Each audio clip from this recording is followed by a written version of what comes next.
If I had known he meant taking this voyage, he would have had to give it up, no matter how much he was bent upon it, or leave me a corpse behind him, one or other. Now, however, go some of you and call old Dolius, who was given me by my father on my marriage, and who is my gardener. Bid him go at once and tell everything to Laertes, who may be able to hit on some plan for enlisting public sympathy on our side, as against those who are trying to exterminate his own race and that of Ulysses." Then the dear old nurse Euryclea said, "You may kill me, madam, or let me live on in your house, whichever you please, but I will tell you the real truth. I knew all about it, and gave him everything he wanted in the way of bread and wine, but he made me take my solemn oath that I would not tell you anything for some 10 or 12 days, unless you asked or happened to hear of his having gone, for he did not want you to spoil your beauty by crying. And now, madam, wash your face, change your dress, and go upstairs with your maids to offer prayers to Minerva, daughter of aegis-bearing Jove, for she can save him even though he be in the jaws of death. Do not trouble Laertes, he has trouble enough already. Besides, I cannot think that the gods hate the race of the son of Arceisius so much, but there will be a son left to come up after him and inherit both the house and the fair fields that lie far all around it." With these words she made her mistress leave off crying, and dried the tears from her eyes. Penelope washed her face, changed her dress, and went upstairs with her maids. She then put some bruised barley into a basket, and began praying to Minerva. "Hear me," she cried, "daughter of aegis-bearing Jove, unweariable. If ever Ulysses while he was here burned you fat thigh bones of sheep or heifer, bear it in mind now as in my favour, and save my darling son from the villainy of the suitors." She cried aloud as she spoke, and the goddess heard her prayer. Meanwhile the suitors were clamorous throughout the covered cloister, and one of them said, "The queen is preparing for her marriage with one or other of us. Little does she dream that her son has now been doomed to die." This was what they said, but they did not know what was going to happen. Then Antonius said, "Comrades, let there be no loud talking, lest some of it get carried inside. Let us be up and do that in silence, about which we are all of a mind." He then chose 20 men, and they went down to their ship and to the seaside.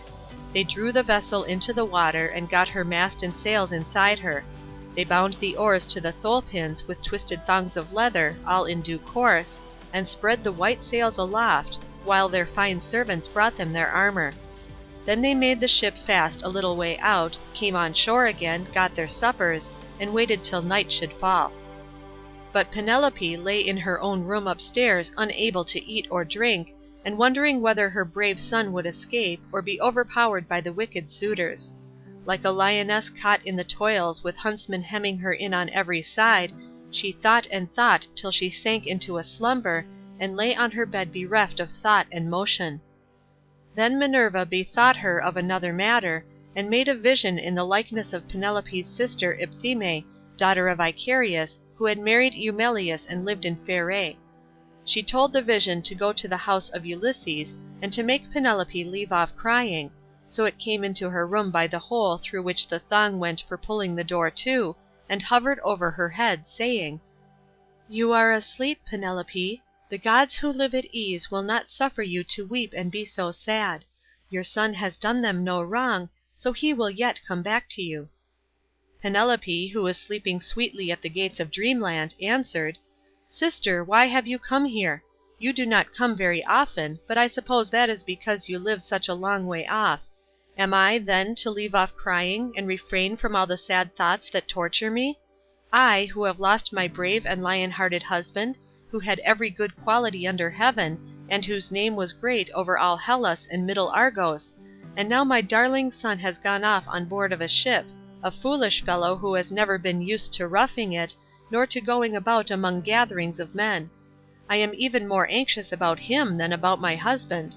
I am all in a tremble when I think of him, lest something should happen to him, either from the people among whom he has gone, or by sea, for he has many enemies who are plotting against him, and are bent on killing him before he can return home." Then the vision said, "Take heart, and be not so much dismayed. There is one gone with him whom many a man would be glad enough to have stand by his side, I mean Minerva.